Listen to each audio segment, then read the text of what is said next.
Friends, I hope you all are doing good. आज हम women and criminal law का next topic पढ़ेंगे जो कि है लॉज रिलेटिंग टू डाउरी। इसमें हम डाउरी प्रोहिबिशन एक्ट देखेंगे और डाउरी डेथ देखेंगे आईपीसी के अंदर, और केस लॉज भी हम इसमें कुछ डिस्कस करते हुए चलेंगे। डाउरी आप जैसा कि जानते ही होंगे, काफ़ी समय से हमारे समाज की एक गंभीर समस्या रही है। दहेज प्रथा कुछ ही 100 सालों से हमारे समाज में आई है, क्योंकि आप जहाँ एंशिएंट हिंदू लॉ देखेंगे, हमारे स्मृतिज़ हैं, कमेंट्रीज एंड डाइजेस्ट हैं, उसमें कहीं भी दहेज की बात नहीं की गई है।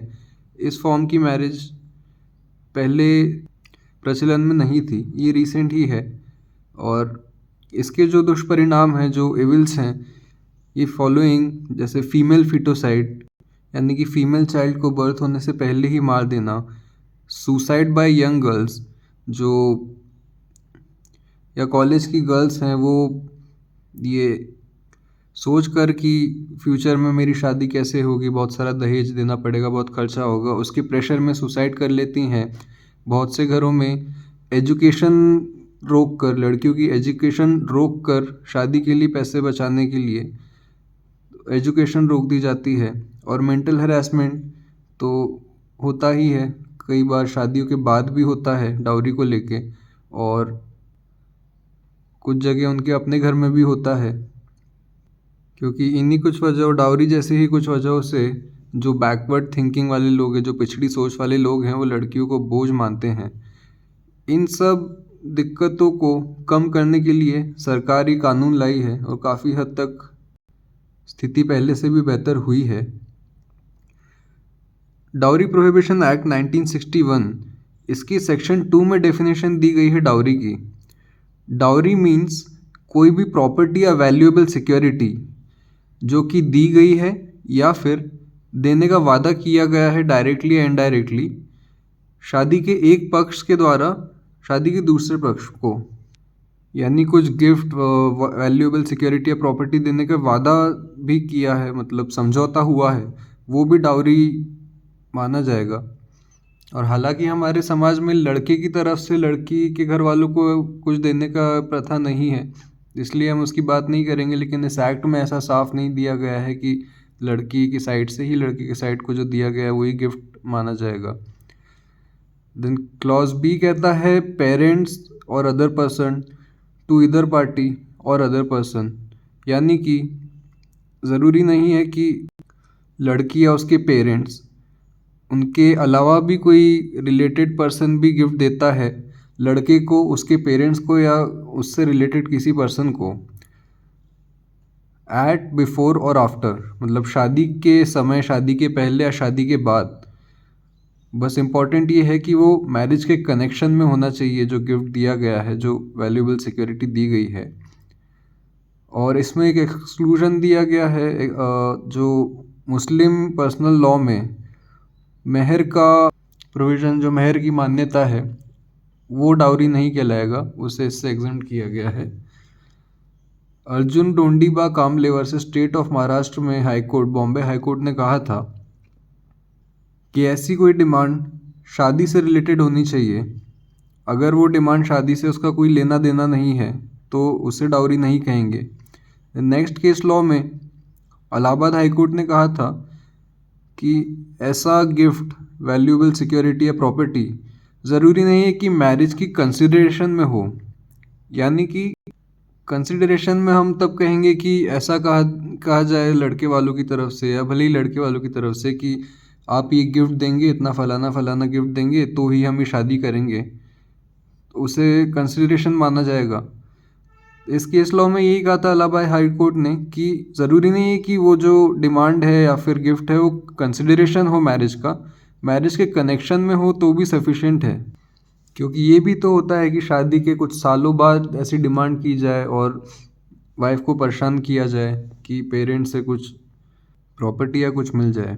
अब आइए हम आगे पेनल्टीज़ देखेंगे, क्या सज़ाएं इसमें दी गई है इस एक्ट में। सेक्शन 3 कहता है कोई भी जो डाउरी लेता है, देता है, या फिर इस लेन देन में साथ देता है, यानी not only the person receiving, जो डाउरी दे रहा है उसके लिए भी पनिशमेंट है कम से कम 5 साल की, साथ में 15,000 का जुर्माना है या फिर उतना अमाउंट जितनी डाउरी दी गई है, जो भी ज़्यादा है।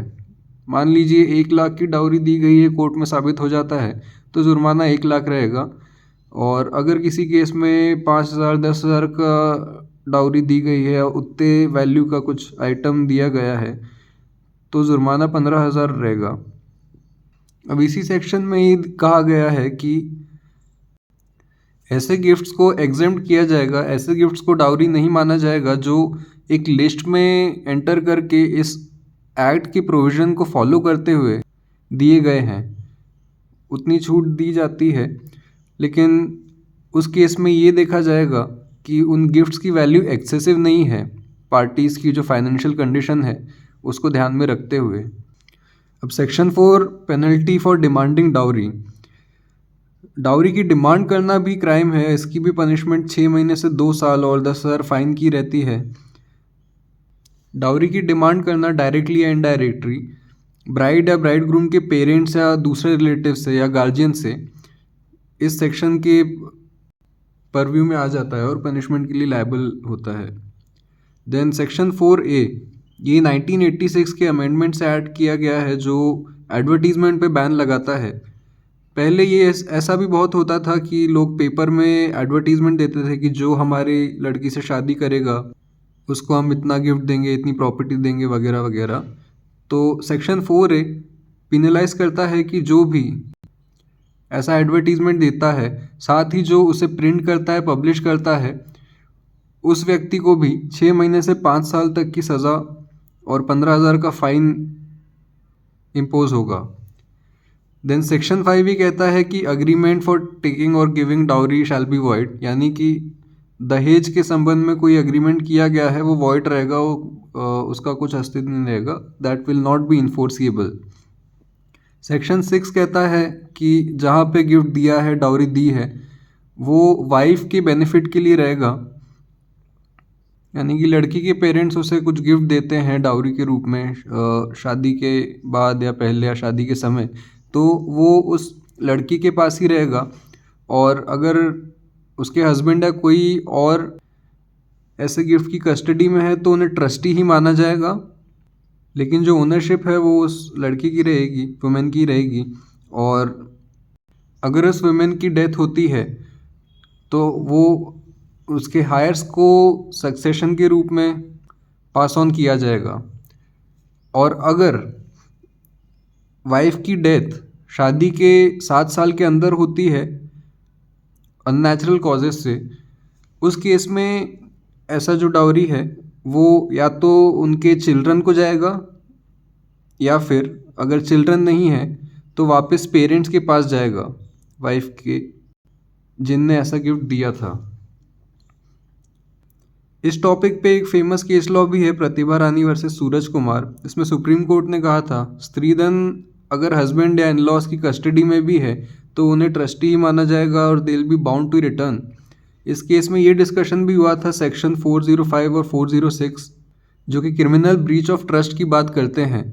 मतलब ऐसे हस्बैंड या इन लॉज वो स्त्रीधन, वो प्रॉपर्टी नहीं लौटाते हैं तो आईपीसी की ये सेक्शन भी बिल्कुल अट्रैक्ट होंगे। नाउ मूविंग ऑन, सेक्शन 8 ये कहता है कि इस एक्ट में जितनी भी पनिशमेंट है वो कॉग्निजेबल होंगी, कॉग्निजेबल सर्टन पर्पसेस के लिए होंगी, यानी कि विदाउट वारंट अरेस्ट करना, नॉन बेलेबल रहेगी और नॉन कंपाउंडेबल रहेगी। नॉन कंपाउंडेबल मतलब समझौता नहीं करा जा सकता एक बार एफआईआर होने के बाद। और सेक्शन 8A कहता है कि बर्डन ऑफ प्रूफ सेक्शन 3 और 4 में अक्यूज के ऊपर ही रहेगा। मतलब जहाँ कंटेंशन है कि डाउरी दी गई है या फिर डाउरी की डिमांड की गई है, उस व्यक्ति को ही प्रूव करना पड़ेगा जिस पे एक्यूजेशन लगाए हैं कि डाउरी की डिमांड नहीं की या डाउरी नहीं दी गई है। Section 8B dowry prohibition officers का प्रोविज़न बनाता है। ये कहता है कि state government dowry prohibition officer appoint करेगी और उनके फंक्शंस ये रहेंगे, एक तो वो देखें कि इस एक्ट के प्रोविज़न कंप्लाई किए गए हैं या नहीं किए गए हैं। सेकेंडली, सेक्शन 3 और 4 में जो डाउरी लेना देना है, उसका साथ देना या डाउरी की डिमांड करना, उसको जहाँ तक हो पाए रोकेंगे ऐसे dowry prohibition officers. And third, ये ऑफिसर ऐसे एविडेंस कलेक्ट करेंगे जो प्रोसिक्यूशन के लिए ज़रूरी है, यस उसमें सहायता करेंगे केस में। एंड फोर्थली, उसके अलावा भी जो स्टेट गवर्नमेंट उनको फंक्शन असाइन करे, वो एडिशनल फंक्शंस भी उनके पास रहेंगे। और यही सेक्शन ये भी बताता है कि अगर स्टेट गवर्नमेंट चाहे तो डाउरी प्रोहिबिशन ऑफिसर को पुलिस ऑफिसर की पावर दे दे और एक एडवाइजरी बोर्ड भी कॉन्स्टिट्यूट करे। अब हम मूव करते हैं आईपीसी के सेक्शन 304B पे, जो डाउरी डेथ की पनिशमेंट बताता है और ये बताता है डाउरी डेथ होता क्या है। इसमें कहा गया है कि डाउरी का मतलब वही रहेगा जो section 2 of dowry prohibition act में दिया है, जो अभी हमने देखा था, और 7 ईयर्स और मोर इम्प्रिजनमेंट का प्रोविज़न बनाता है जो भी डाउरी डेथ के लिए कन्विक्ट किया जाता है। ये हम केस लॉ से समझते हैं कि डाउरी डेथ होता क्या है। शांति वर्सेस स्टेट ऑफ हरियाणा एक लीडिंग केस है सुप्रीम कोर्ट का। इसमें 4 इंग्रेडिएंट्स बताए हैं कि 304B में क्या चीज़ें होने से इस प्रोविज़न के अंदर पनिशेबल हो जाता है। पहला कि डेथ, बर्न्स या बॉडीली इंजरी या ऐसे किसी सर्कमस्टांसेस से होनी चाहिए जो कि नेचुरल नहीं है। सेकंड, 7 साल के शादी के 7 साल के अंदर ऐसी डेथ हुई होनी चाहिए। थर्डली, ये देखा जाएगा कि डेथ के समय कुछ समय पहले ही हस्बैंड या उसके रिलेटिव्स ने ऐसी वुमेन को क्रूएल्टी या हरासमेंट किया था, और ऐसा क्रूएल्टी और हरासमेंट डाउरी के कनेक्शन में है। अगर ये 4 इंग्रेडिएंट्स किसी केस में मिलते हैं तो केस 304B के अंदर आ जाएगा, डाउरी डेथ के अंदर आ जाएगा। 498A क्या है जो इस केस लॉ में लिखा गया है? 498A आईपीसी का जो है क्रूएल्टी डिफाइन करता है। ये 2 क्लॉजेस हैं इसमें। फर्स्ट पार्ट ये कहता है कि कुछ भी ऐसा कंडक्ट, कुछ भी ऐसी हरकत जो ऐसे नेचर का है जिससे जो वुमेन है वो सुसाइड कमिट कर सकती है, या फिर जो एक्ट है वो ग्रेव इंजरी पहुंचा सकता है, डेंजर टू लाइफ हो सकता है और हेल्थ के लिए खतरा हो सकता है, भले ही फिजिकल हेल्थ हो या मेंटल हेल्थ हो। सेकेंड पार्ट डेफिनेशन का ये कहता है कि वुमेन का हरासमेंट किया जाना इस उद्देश्य कि उसके पेरेंट्स या उसके रिलेटिव कोई अनलॉफुल डाउरी डिमांड को फुलफ़िल करें, या फिर ऐसी डिमांड के फुलफ़िल ना होने पर हरासमेंट किया जाना। ये 2 चीज़ें क्रूएल्टी के दायरे में आती है। इन दोनों में से कुछ एक भी अगर प्रेजेंट है तो वो 498A के अंदर आएगा। Then section 113B of Indian evidence act ही कहता है कि जहाँ पे किसी वुमेन की डेथ हुई है और ये दिखा दिया जाता है कि बिफोर हर डेथ उस पर हरासमेंट या क्रूएल्टी की गई थी डाउरी डिमांड के कनेक्शन में, तो कोर्ट ये मान के चलेगा कि ये डाउरी डेथ ही है, और जो अक्यूज्ड है उसे प्रूव करना रहेगा कि वो इनोसेंट है अगर डाउरी डेथ नहीं है तो। ये प्रेजेंटेशन देख के और जो सारी पेनल्टीज और पनिशमेंट हमने देखी उससे आप समझ रहे होंगे कि डाउरी कितना गंभीर अपराध है और कितना सीरियस प्रोविज़न इसमें बनाए गए हैं। इसी कारण इन लॉज का मिसयूज़ भी बहुत होता है। ऐसे बहुत केसेस हैं जहां विमेन फेक केस फाइल कर देती हैं हस्बैंड की फैमिली को परेशान करने के लिए। यही बात Rajesh Sharma versus state of UP, ये एक लीडिंग केस था सुप्रीम कोर्ट का।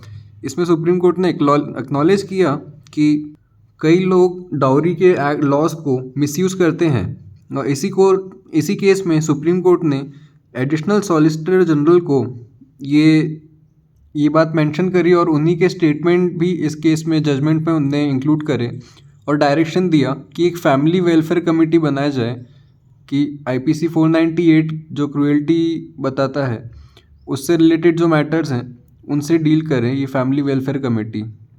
इन लॉज का मिसयूज़ कितना होता है आप इस बात से भी जान सकते हैं कि 2012 में करीब 2 लाख लोग अरेस्ट हुए थे, जिनमें से सिर्फ 15% कन्विक्ट हुए, और इन 2 लाख में से 47,000 करीब वुमेन भी थी। So this was all under the topic of dowry. I hope आपको समझ आया होगा। Thanks for watching. Good bye.